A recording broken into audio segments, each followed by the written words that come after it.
السلام عليكم ورحمة الله وبركاته. إن شاء الله هنعمل مراجعة عن الوحدة الأولى من خلال مجموعة من التمارين. أولا اختر الإجابة الصحيحة. 1. أقوى معامل ارتباط عكسي فيما يلي هو نقط. إحنا عارفين إن إحنا عندنا نوعين من الارتباط، يا إما ارتباط طردي يا إما ارتباط عكسي. نوع الارتباط بيكون طردي لما يكون إشارته موجبة، نوع الارتباط بيكون عكسي لما تكون إشارته سالبة. طب هنا بيقول إيه أقوى معامل ارتباط عكسي؟ عكسي يبقى كده عرفنا إن تكون الإشارة على طول سالبة، يبقى ندور على الإشارات السالبة. بصينا لقينا كله إشارات سالبة، والصفر، الصفر دي معناها ارتباط منعدم مش معايا.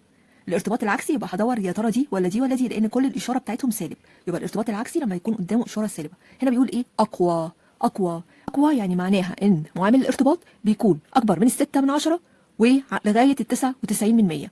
طيب هنا هنشوف فين اللي هي 99%، يعني هي 9/10. يبقى هنا الاختيار ألف اللي هي سالب 9/10. السالب ليه؟ عشان قال ارتباط عكسي. 9/10 إن عارفين معامل الارتباط لما بيتراوح من 6/10 لغاية 9/10 أو 99%، يبقى كده ده هو الارتباط القوي.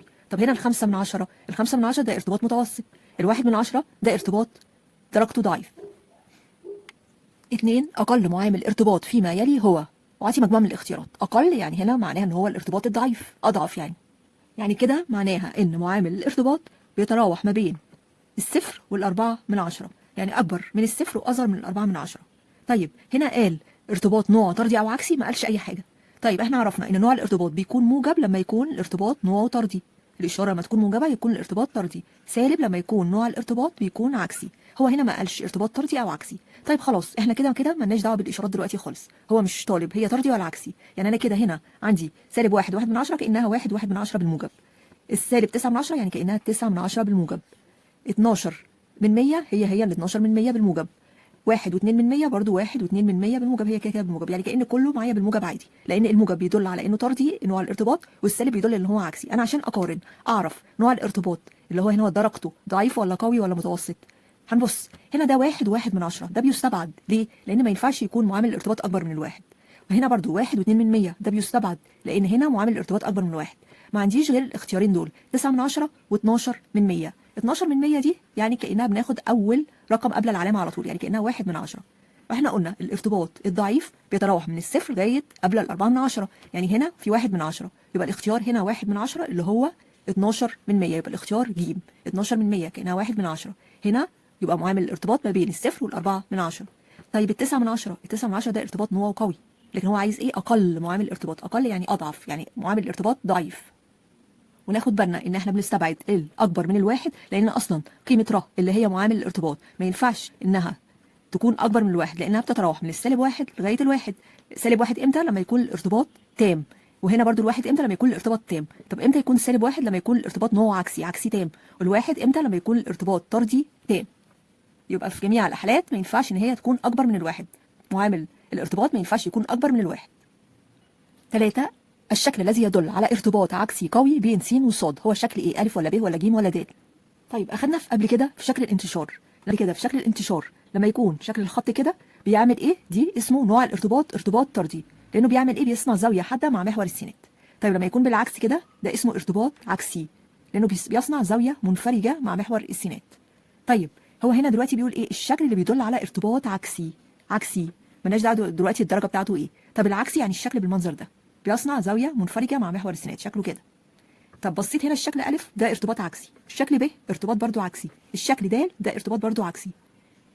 لو شفت الشكل د لقيت هنا يعتبر كأن النقط دي كلها على الخط نفسه، يبقى ده اسمه ارتباط تام.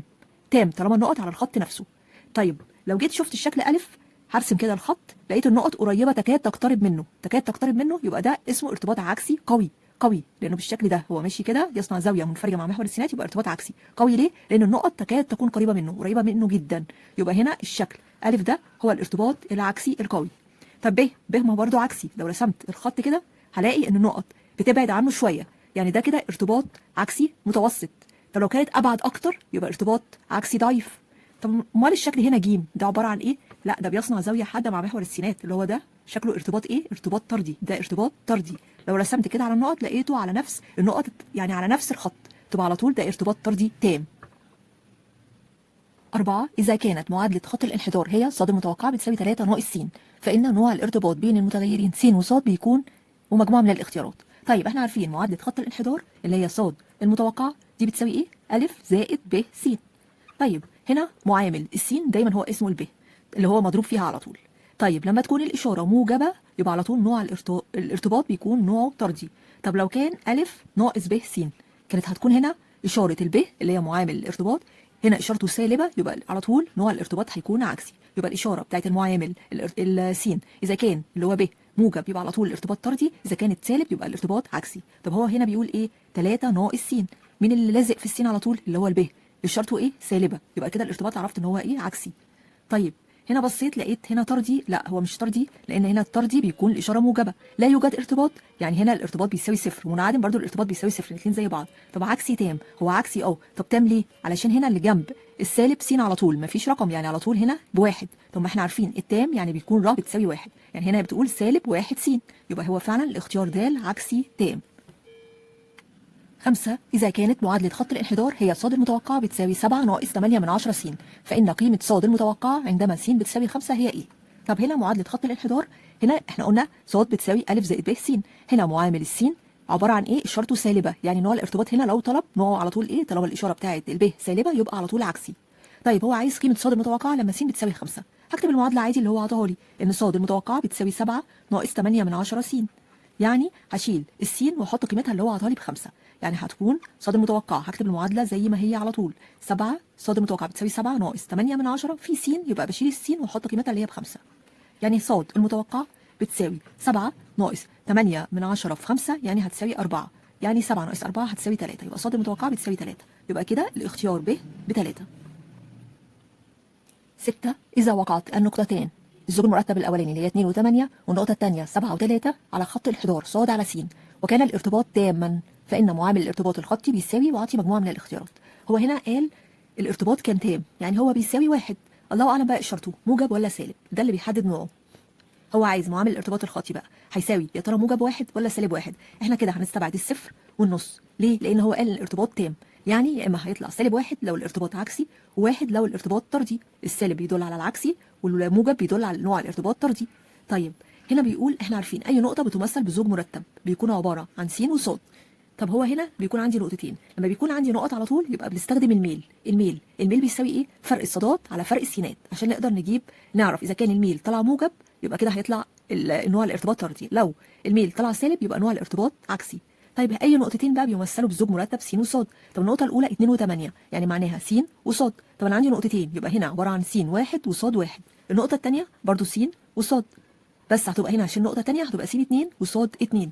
طيب يبقى كده هنقول الميل بيساوي فرق الصادات على فرق السينات، يعني صاد 2 ناقص صاد 1 على س 2 ناقص س 1، صاد 2 على الميل فرق الصادات على فرق السينات، يعني صاد 2 ناقص صاد 1 على س 2 ناقص س 1، يعني صاد 2 ناقص صاد 1 يعني 3 ناقص 8 على س 2 ناقص س 1 يعني 7 ناقص 2. 3 ناقص 8 عددين مختلفين بالإشارة، باخد إشارة الكبير اللي هي السالب واطرح 8 ناقص 3 5. 7 ناقص 2 برضو عددين مختلفين في الإشارة، بناخد إشارة الكبير اللي هي الموجب ونطرح 7 ناقص 2 5. طب كده سالب على موجب يبقى فيها السالب، 5 على 5 فيها الواحد، يبقى طلع سالب واحد، يبقى كده الاختيار معامل الارتباط الخطي اللي هو الاختيار أ بسالب واحد. طب ده كده هو عايز المعامل قيمته بتساوي كام؟ عرفنا انها بسالب واحد لان هو قال الارتباط تام، قلنا يا اما موجب واحد يا اما سالب واحد، موجب واحد لو نوع الارتباط طردي لو طلع الميل بالموجب، اذا كان سالب واحد لو طلع الميل بالسالب يبقى الارتباط نوعه عكسي. طب لو قال لي هنا نوع الارتباط نوعه ايه؟ هقول على طول نوعه عكسي تام.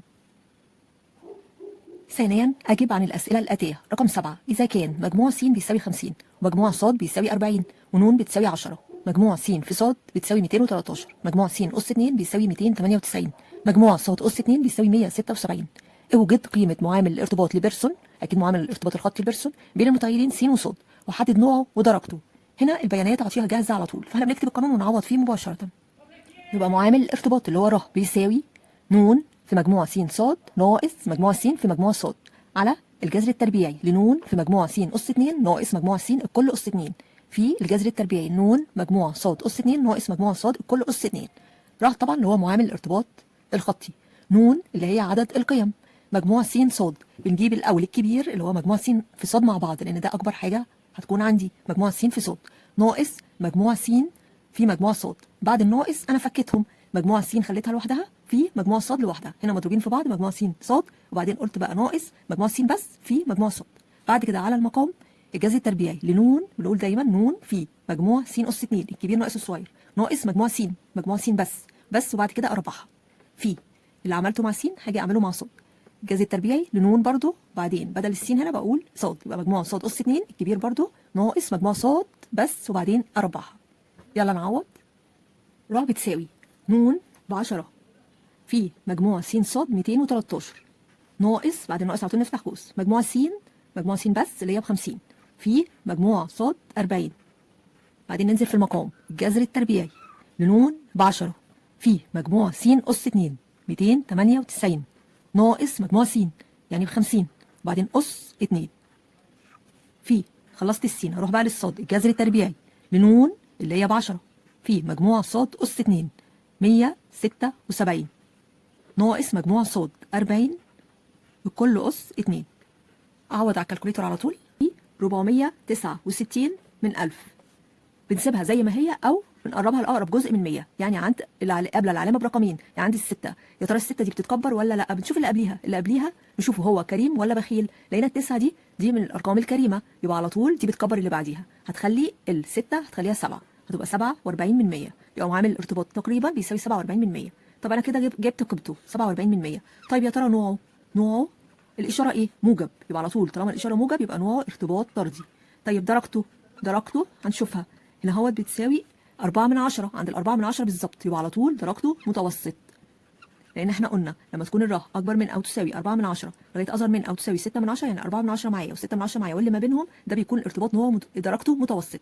الدرجة هنا متوسط، يبقى جبنا قيمته 47 من 100 ونوعه ارتباط طردي علشان إشارته موجبة، ودرجته بيتراوح من 4 من 10 لغاية 6 من 10، يعني 4 من 10 نفسها معايا اهي 4 من 10، يبقى درجته متوسط. 8 من بيانات الجدول الآتي: احسب معامل الارتباط الخطي البيرسون بين س وص وحدد نوعه. طيب وكمان هنجيب درجته. قيم س 4 5 6 7 8 9 10، قيم ص 12 7 12 3 14 15 21.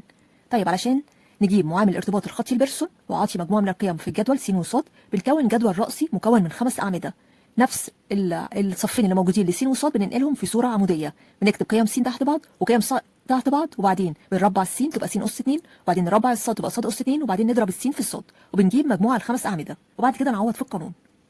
يبقى الجدول 5 أعمدة، أول حاجة بنكتب السين الصاد وبعدين س أس 2 ص أس 2 س في صاد. كتبنا قيم س تحت بعض 4 5 6 7 8 9 10. طب الصاد نكتبهم برضو تحت بعض مجرد ان احنا بننقلها على طول من الجدول الافقي ده: 12 7 12 3 14 15 21. لغايه هنا ما عملتش اي حاجه.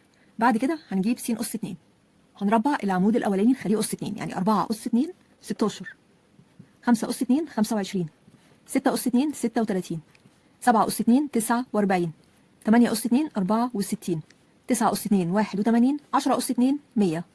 خلصنا س أس 2. نروح بقى للصاد ونربعه: 12 أس 2 144، 7 أس 2 49، 12 أس 2 144، 3 أس 2 9، 14 أس 2 196، 15 أس 2 225، 21 أس 2 441. كده خلصت صاد أس 2. بعد كده بنضرب السين في الصاد، أول عمودين نضربهم في بعض. أول حاجة 4 في 12 48، 5 في 7 35، 6 في 12 72، 7 في 3 21، 8 في 14 112، 9 في 15 135، 10 في 21 يبقى 210. بعد كده بنجيب مجموع كل عمود. مجموع السين على الكالكوليتور لقيناه 49، مجموع الصاد 84، مجموع السين أس 2 371، مجموع صاد أس 2 1208، مجموع س في صاد 633. نكتب بقى القانون. ر اللي هو معامل الارتباط الخطي البيرسون بيساوي ن في مجموع س صاد ناقص مجموع س في مجموع صاد على المقام الجذر التربيعي ن مجموع س أس 2 ناقص مجموع س الكل أس 2 في الجذر التربيعي ن مجموع صاد أس 2 ناقص مجموع صاد الكل أس 2. خلاص احنا عندنا الجدول جاهز نعوض فيه.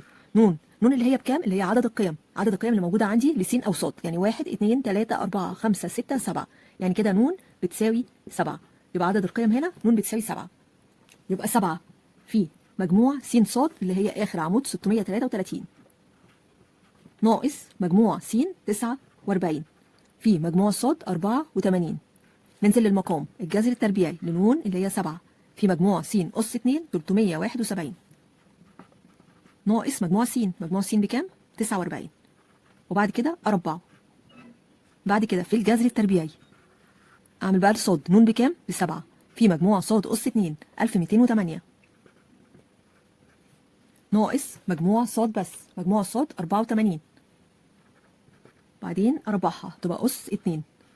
بعد كده على الكالكوليتور مره واحده يعني هتساوي 601 من 1000. لو هقربها لأقرب جزء من 10 يعني هتساوي 6 من 10، لأن الصفر قبليها ده رقم بخيل مش هيكبر اللي بعديها، يعني الستة هتفضل زي ما هي. طيب يبقى هنا نوع الارتباط هو موجب ولا سالب؟ موجب، يبقى على طول نوع الارتباط نوعه طردي. لو درجته 6 من 10 نفسها يبقى على طول درجته متوسط. لما بيكون عاطينا قيم لس وصاد ممكن بنستخدم الكالكوليتور علشان نتأكد إن احنا طلعنا الناتج صح. بنجيب الكالكوليتور بندوس على زرار مود وبعدين 3. لما هندوس على زرار مود هتظهر القايمة، هنختار 3 اللي هو الاختيار اللي مكتوب عليه ستيت. بعد كده هنختار الاختيار 2 عشان المعادلة خطية، هنختار الاختيار 2 اللي هو مكتوب عليها A زائد B في X، الاختيار 2. بعد كده هيظهر لنا جدول فيه X و Y، X اللي هي قيم س و Y اللي هي قيم ص. هنكتب قيم س بالترتيب تحت بعض. هنكتب أول حاجة عندنا 4 وبعدين نكتب يساوي، ما بينهم يساوي دايما، وبعدين 5 يساوي، وبعدين 6 يساوي، 7 يساوي، 8 يساوي، 9 يساوي، 10 يساوي. خلصنا هنعمل السهم يمين علشان نروح عند الصاد. بعد كده هنطلع بالسهم لفوق لغايه ما نطلع قصاد اول قيمه لس اللي هي الاربعه. طلعنا قصاد الصاد ب4. بعد كده بنكتب قيم صاد وما بينهم يساوي. اول قيمه 12 يساوي، 7 يساوي، 12 يساوي، 3 يساوي، 14 يساوي، 15 يساوي، 21 يساوي، وبتنزل القيم كده اهوت. خلاص كده خلصنا الجدول، كتبنا كل القيم. بعد كده بنروح عاملين زرار الاي سي ان احنا بنصفر الآلة من اولها خالص.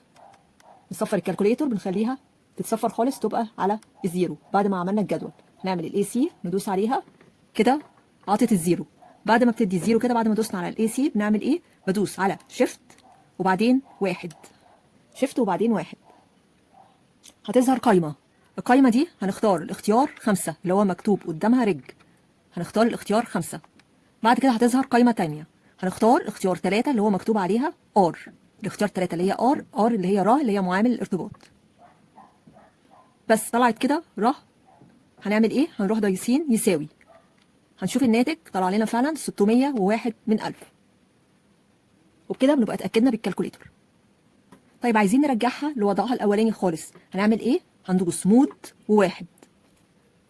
بعد ما دوسنا مود فبيظهر لنا القايمة فنختار 1، بترجع بقى لحالتها الأصلية تاني. 9 من بيانات الجدول الآتي: احسب معامل ارتباط الرتب لسبيرمان بين قيم س وصاد وحدد نوعه. قيم س 32 42 40 35 31 46 50 33. قيم صاد 25 34 35 30 17 28 42 19. هنا عايز معامل ارتباط الرتب لسبيرمان. احنا عارفين ان هو بيتعامل مع البيانات الكمية والبيانات الوصفية. هنكون جدول مكون من 6 أعمدة. هنجيب مجموع اخر خانه اخر عمود فقط اللي هو ف اس 2، هو ده اللي احنا هنبقى محتاجينه في القانون. اول عمود بنكتب فيه قيم س زي ما هي اللي هي في الجدول الافقي حولناها لجدول الرأسي، وبعد كده قيم ص العمود الثاني. وبعدين زي ما بدأنا بس هنروح بادئين هنا بس هنقول رتب س لان سبيرمان يبقى على طول في رتب يعني بنرتب القيم. رتب س وبعدين في ص يبقى رتب ص، وبعدين نجيب ف اللي هي فرق الرتب يعني رتب س ناقص رتب ص، وبعدين ف اس 2 يعني العمود الخامس ده بنربع كل قيمه فيه، وبعد كده بنجيب المجموع النهائي. طب احنا كتبنا قيم س زي ما هي من العمود من الجدول الافقي 32 42 40 35 31 46 50 33. قيم ص 25 34 35 30 17 28 42 19. اول حاجه هنرتب القيم. قيم س ترتيب تصاعدي من الصغير للكبير. اصغر قيمه عندي في القيم س 31 يعني دي رقم 1، وبعدين في 31 تاني لا مفيش تاني. بعد كده 32 يبقى دي رقم 2 مفيش تاني 32. بعد كده 33 دي رقم 3 ترتيبها رقم 3 مفيش تاني 33. ال 33 في 35 تبقى دي رقم 4 الترتيب الرابع. بعد كده 40 ده الترتيب الخامس، وبعدين 42 دي رقم 6 لان مش متكرر الاعداد مش متكرره تاني، وبعدين 46 رقم 7، وبعدين 50 ده الترتيب الثامن. يبقى احنا كده رتبنا قيم س، هننقلها تحت رتب س بترتيبها، علشان هنا مفيش اي حاجه متكرره فاحنا هننقل بالترتيب على طول. اول حاجه كان 2، الترتيب بتاع 32 كان 2، احنا هنشوف بقى الرتب اللي احنا رتبناها، وبعدين 6، وبعدين 5، وبعدين 4، وبعدين 1، وبعدين ال 46 كان ترتيبها 7، وبعدين 8، وبعدين 3. كده خلصنا رتب س. نروح لصاد ونرتبها برضو زي ما رتبنا س ترتيب تصاعدي، يبقى لازم نرتب برضو الصاد ترتيب تصاعدي. اصغر حاجه عندنا هي ال 17، يبقى ال 17 دي ترتيب واحد، مفيش تاني 17. بعد كده 19، مفيش تاني 19. بعد كده 25، مفيش تاني برضو 25. بعد كده 28، يبقى كده دي رقم 4. بعد كده 35، لا بعد كده في 30، 28 30، ده الترتيب الخامس. وبعدين 34، وبعدين 35 ترتيب السابع، وبعدين 42 اخر حاجه ده الترتيب الثامن. هنا هنلاحظ ان القيم كلها مفيش تكرار ليها، عشان كده كتبنا الترتيب ورا بعض على طول. هننقل تحت رتب صاد بعد ما رتبنا كان اول حاجه 3، وبعدين 6، وبعدين 7، 5، 1، 4، 8، 2. كده رتبنا السين والصاد، جبنا عمود رتب س ورتب صاد. نجيب بقى ف اللي هي فرق الرتب، يعني رتب س ناقص رتب صاد. اول حاجه 2 ناقص 3 سالب 1، عددين مختلفين في الاشاره، ناخد اشاره الكبير ونطرح. اشاره الكبير هنا هتبقى سالب لانها 2 ناقص 3، يبقى السالب ونطرح 3 ناقص 2 يبقى 1، او بالكالكوليتر على طول. 6 ناقص 6 صفر، 5 ناقص 7 سالب 2، 4 ناقص 5 سالب 1، 1 ناقص 1 صفر، 7 ناقص 4 3، 8 ناقص 8 صفر، 3 ناقص 2 1. بعد كده عمود جيب فيه اس 2، عمود الفه بنربع كل قيمه فيه، يبقى فيها اس 2 هنقول سالب 1 اس 2. طبعا الفيها اس 2 يعني بتربع، بتكون القيم بتاعتها كلها موجبه، لان السالب لما يكون اس 2 بيبقى موجب، والموجب اس 2 على طول بيبقى موجب. يبقى سالب 1 اس 2 1، صفر اس 2 صفر، سالب 2 اس 2 موجب 4، سالب 1 اس 2 1، صفر اس 2 صفر، 3 اس 2 9، صفر اس 2 صفر، 1 اس 2 1. بعد كده بنجمع، هي دي العمود الوحيد اللي احنا بنجمعه، 1 و4 5، و1 6 و9 15، و1 16.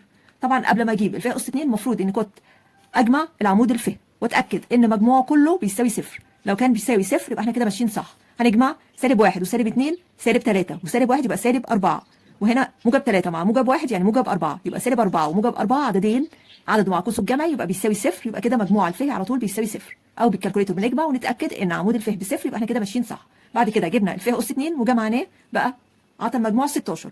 نكتب بقى القانون ونعوض فيه. ر اللي هو معامل الارتباط بيساوي واحد صحيح ناقص وبعدين شرطة كسر 6 في مجموع فيها أس 2 على نون، بعدين نفتح قوس نون أس 2 ناقص 1. نون هنا اللي هي عدد قيم س أو عدد قيم ص. طب نون هنا بتساوي كام؟ هنعد 1 2 3 4 5 6 7 8، يعني نون هنا بتساوي 8. هنعوض بقى في القانون، هتساوي ر هنا بتساوي ايه؟ معامل الارتباط الرتب سبيرمان بيساوي 1 ناقص وبعدين شرطة كسر 6 في مجموع فيها أس 2 اللي هو طلع لنا في آخر عمود في الجدول اللي احنا عملناه 16 على نون ب8، وبعدين نفتح قوس مضروبه في القوس نون اس 2 يعني 8 اس 2، نكتبها 8 اس 2 او نربعها على طول 64 ناقص 1، يعني هتساوي 1 ناقص 6 في 16 على 8 في 63. على الكالكوليتور نعوض على طول، طلعت 8095 من 10000.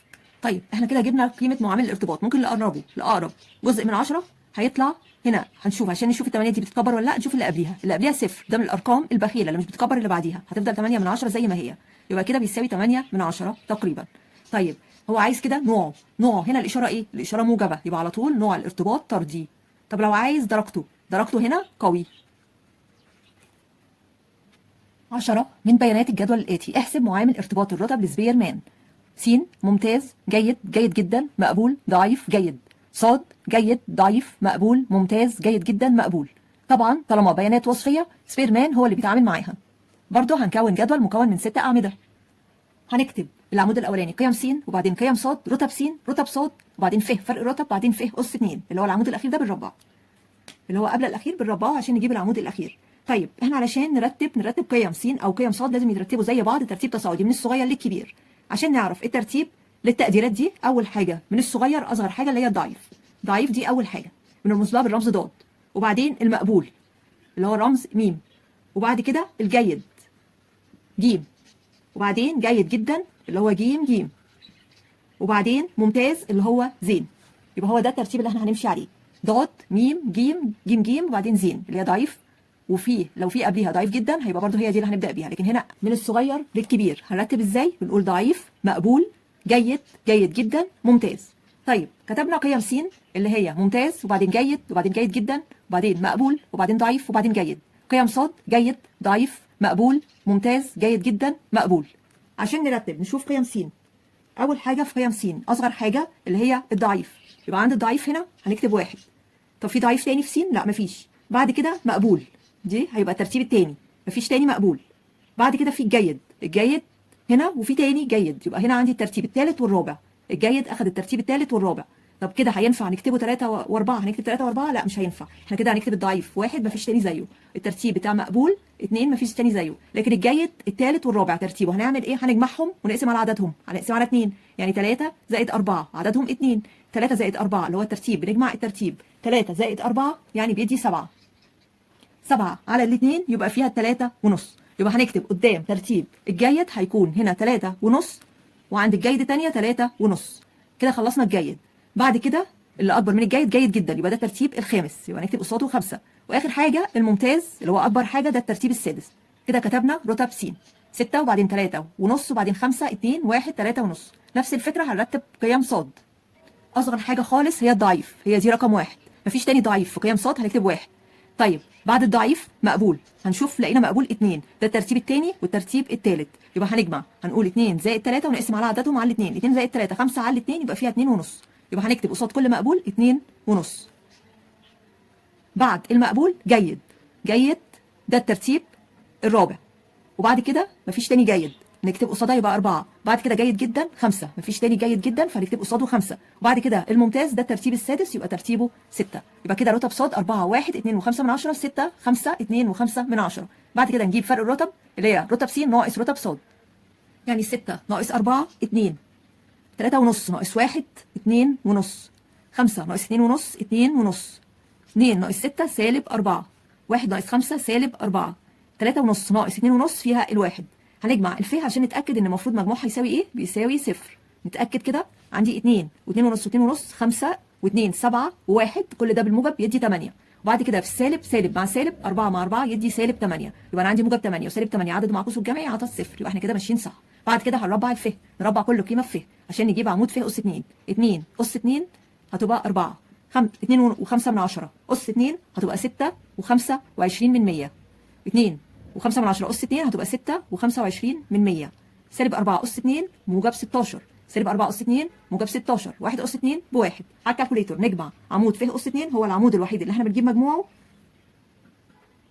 طلع 49 و5 من 10.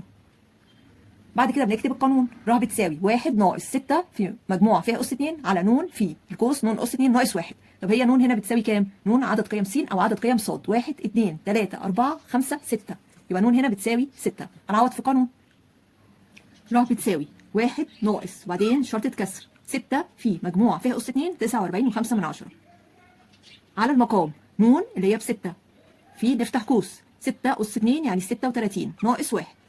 على الكالكوليتور على طول طلعت بتساوي سالب 414 من 1000. طيب لو عايزين نقربها لأقرب جزء من 100 هنقول بتساوي تقريبا ال 41 دي، هنشوف الواحد دي يا ترى اللي قبليها رقم كريم ولا بخيل. الأربعة ده رقم بخيل مش هيكبر الواحد، يعني هتفضل واحد زي ما هي، يبقى 41 من 100 سالب 41 من 100 لأن الإشارة عندي طلعت سالب.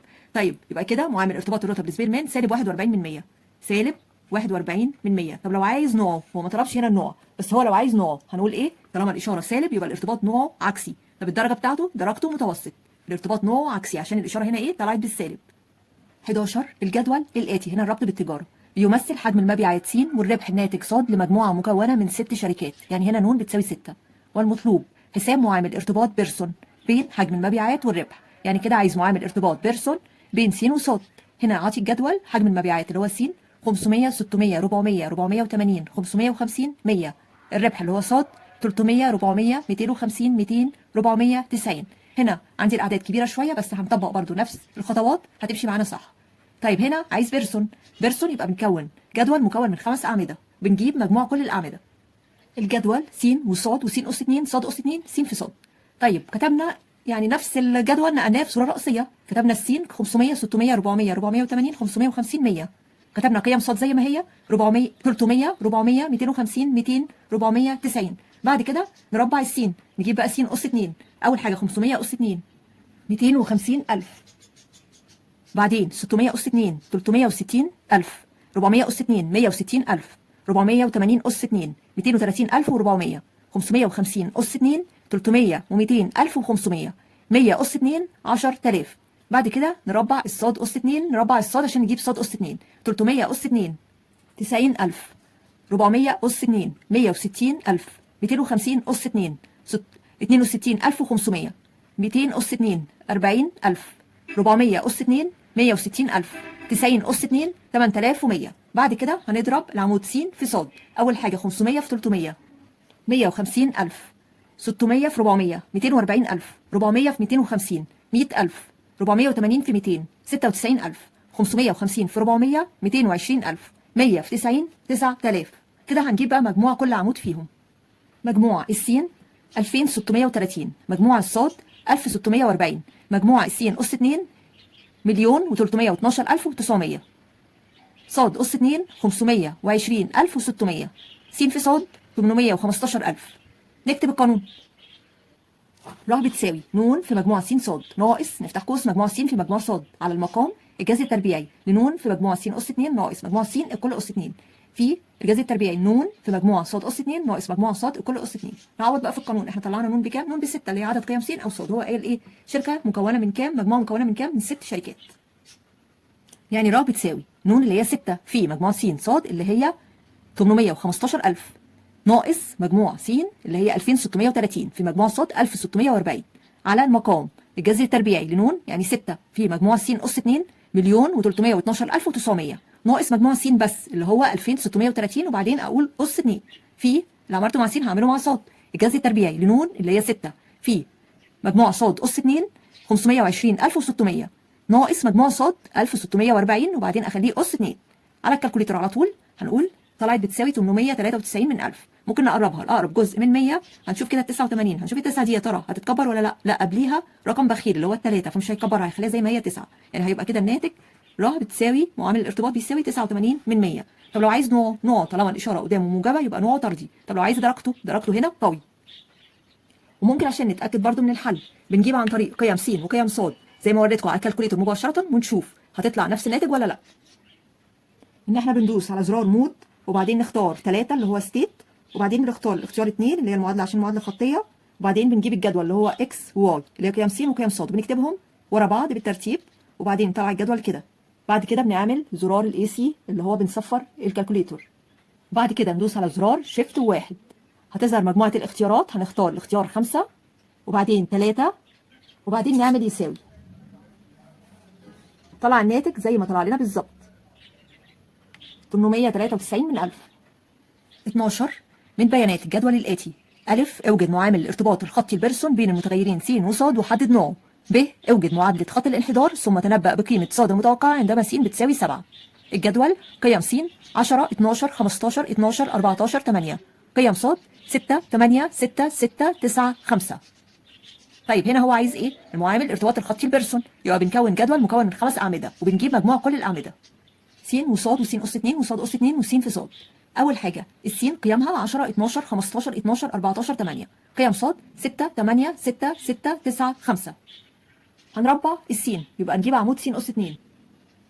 س أس 2 هنقول أول حاجة 10 أس 2 100، 12 أس 2 144، 15 أس 2 225، 12 أس 2 144، 14 أس 2 196، 8 أس 2 64.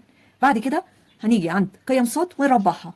أول حاجة 6 أس 2 36، 8 أس 2 64، 6 أس 2 36، 6 أس 2 36، 9 أس 2 81، 5 أس 2 25.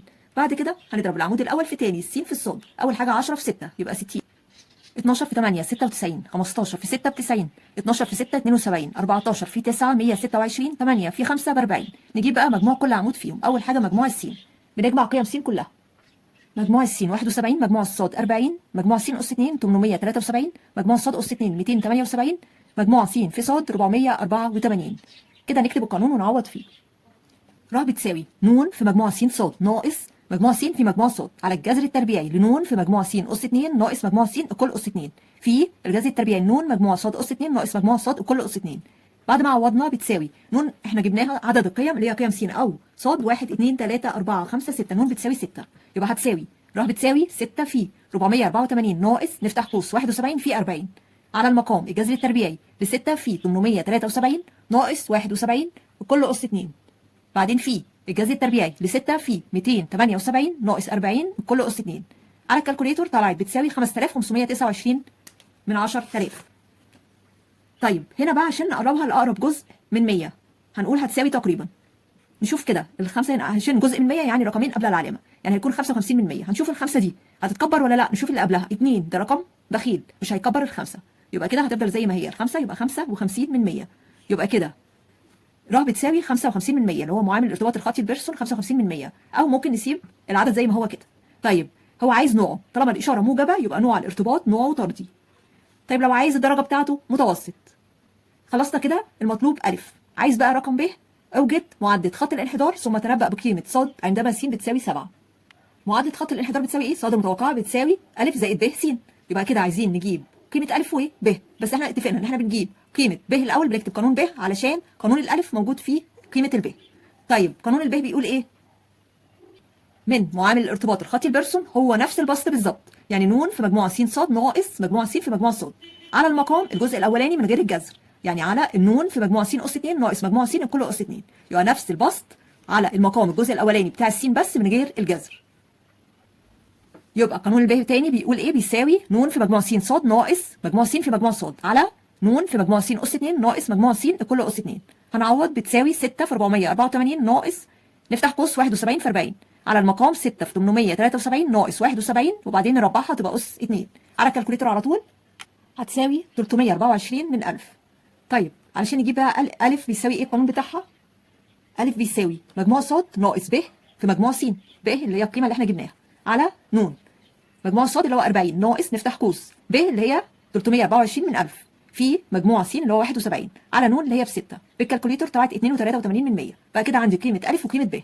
نقدر بقى نقول معادله خط الانحدار بتساوي، هو القانون اصلا بيقول ايه؟ ص بتساوي ا زائد ب س.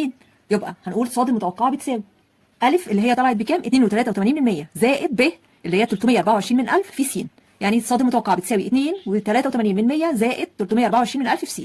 كده جبنا معادله خط الانحدار. بعد كده قال ثم تنبأ بقيمه ص عندما س بتساوي 7. يبقى هنشيل الس ونحط قيمتها 7.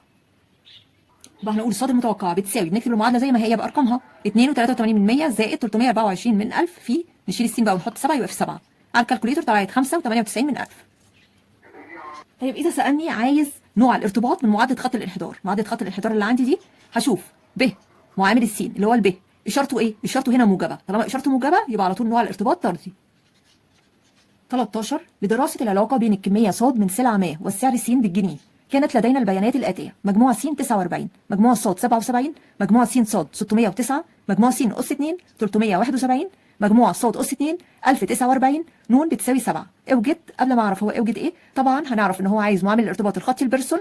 ليه؟ لانه عاطي كل المجاميع اللي هي للسين والصاد وسين صاد وسين اس 2 وصاد اس 2. طالما عاطي كل المجاميع يبقى كده عايز معامل الارتباط الخطي البيرسون بين الكميه المطلوبه والسعر، يعني بين س وصاد المتغيرين اللي عندي. المطلوب الثاني ب تقدير الكميه ص المتوقعه عندما يكون السعر 21، يعني عايز ص المتوقعه عندما يكون س معناها س كده بتساوي 21. طيب هنا البيانات جاهزه على طول، يبقى مجرد بنكتب القانون ونعوض فيه مباشره. علشان نجيب المطلوب الاول معامل الارتباط الخطي البيرسون نكتب القانون بتساوي ن في مجموع س ص ناقص مجموع س في مجموع ص على الجذر التربيعي ن في مجموع س اس 2 ناقص مجموع س الكل اس 2 في الجذر التربيعي ن مجموع ص اس 2 ناقص مجموع ص الكل اس 2. نعوض بتساوي 7 في 609 ناقص نفتح قوس مجموع س 49 في مجموع ص يعني 77 نقفل القوس على المقام الجذر التربيعي ل7 في 371 ناقص 49 وبعدين نخليها اس 2 في الجذر التربيعي ل7 في 1049 ناقص 77 وبعدين نخليها اس 2. على الكالكوليتر طلعت 93 من 100. طيب ده كده معامل الارتباط الخطي البيرسون. طب لو عايز نوعه طالما موجب يبقى على طول نوعه طردي. طب درجته قوي. المطلوب ب تقدير الكميه ص عندما يكون السعر 21 جنيه. طب عشان نجيب الصاد المتوقعه يبقى كده لازم نجيب معادله خط الانحدار الاول. معادله خط الانحدار ان هي الصاد المتوقعه بتساوي ا زائد ب س. طيب لازم نجيب الاول قيمه ا وقيمه ب. بنجيب الاول قيمه ب علشان هنعوض عنها في قانون الالف. الب بتساوي اللي هو من قانون بيرسون، البسط هو نفسه، يبقى ن في مجموعه س ص ناقص مجموعه س في مجموعه ص على المقام من غير الجذر، الجزء الاولاني من غير الجذر اللي هو فيه س بس، ن في مجموعه س اس 2 ناقص مجموعه س الكل اس 2. نعوض بتساوي 7 في 609 ناقص بين قوسين 49 في 77 على المقام من غير الجذر، 7 في 371 ناقص 49 وبعدين نخليها اس 2 على الكالكوليتر طلعت 2.5. بعد كده طلعت معانا قيمه ب نقدر نعوض عنها في قانون الالف. قانون الالف بيقول بيساوي مجموعه ص ناقص ب في مجموعه س على المقام ن، يعني هتساوي 77 ناقص بين قوسين 2.5 اللي هي قيمه ب في 49 على ن اللي هي ب7 على الكالكوليتر طلعت بسالب 6.5. طيب كده صاد المتوقعه بتساوي ايه؟ اللي هي معادله خط الانحدار، لازم نكتبها الاول علشان نقدر نجيب صاد المتوقعه عندما يكون السعر ب 21. يبقى كده معادله خط الانحدار صاد بتساوي أ زائد ب س، يعني سالب 6.5 دي الألف، زائد ب اللي هي 2.5 في س. طيب لما عندما بقى س بتساوي 21 يبقى كده هنقول صاد المتوقعة بتساوي، نكتب المعادلة زي ما هي ونشيل السين ونحط مكانها 21، يبقى سالب 6.5 زائد 2.5 في 21 بالكالكوليتر طلعت 46. 14 الربط بالرياضة. الجدول الآتي يعبر عن عمر أحد الأشخاص وعدد ساعات التمارين التي يمارسها. العمر 20 25 33 37 50 58 كأنه هو س. عدد ساعات التمارين كأنها ص 10 6 3 2 1.5 1. المطلوب أ اوجد معادلة خط الانحدار. ب تنبأ بعدد ساعات التمارين عندما يكون عمر الشخص 40 سنة. ج احسب مقدار الخطأ عندما يكون عمر الشخص 33 سنة. طيب أول مطلوب عايز معادلة خط الانحدار اللي هي ص بتساوي إيه؟ ص المتوقعة بتساوي أ زائد ب س. طب عشان نجيب الب أصلا من بيرسون فاحنا لازم نكون الجدول. بس هنا هنعمل 4 أعمدة بس لأن احنا مش محتاجين العمود بتاع ص أس 2، فاحنا هنكتب س قيم س تحت بعض 20 25 33 37 50 58، قيم ص اللي هو الصف الثاني 10 6 3 2 1.5 1، وبعدين نربع العمود الأولاني اللي هو س نخليه س أس 2. احنا هنا مش محتاجين ص أس 2، وهنضرب س في ص العمود الأول في الثاني، وبعدين بعد كده بنجيب مجموع الأربع أعمدة.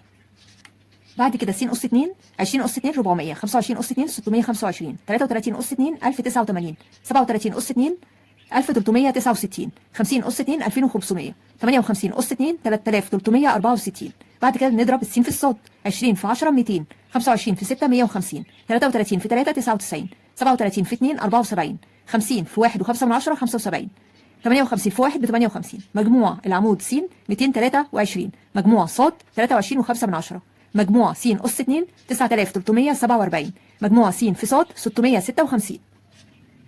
ب بتساوي القانون بتاعها ن في مجموع س ص ناقص مجموع س في مجموع ص على المقام ن مجموع س أس 2 ناقص مجموع س الكل أس 2. بنعوض بتساوي 6 في 656 ناقص بين قوسين 223 في 23.5 على المقام من غير الجذر طبعا 6 في 9347 ناقص مجموع س اللي هو 223 وبعدين أخليه أس 2 على الكالكوليتور يبقى طلعت سالب 205 من 1000. بعد كده بنجيب أ، القانون بتاعها بيقول مجموع ص ناقص ب في مجموع س على ن، يعني هتساوي 23.5 ناقص وبعدين نفتح قوس قيمة الب اللي هي سالب 205 من 1000 في 223 نقفل القوس على ن اللي هي ب6 على الكالكوليتور هتساوي 11 و5358 من 10000. لو عايزين نقربها لأقرب جزء من 1000 هنقول تساوي تقريبا، هنلاقي ان ال8 دي هتكبر ال5 فال5 دي هتبقى 6 وبعدين ينزل بقيه الرقم زي ما هو 3 5 وبعدين 11 يعني 11 و536 من 1000.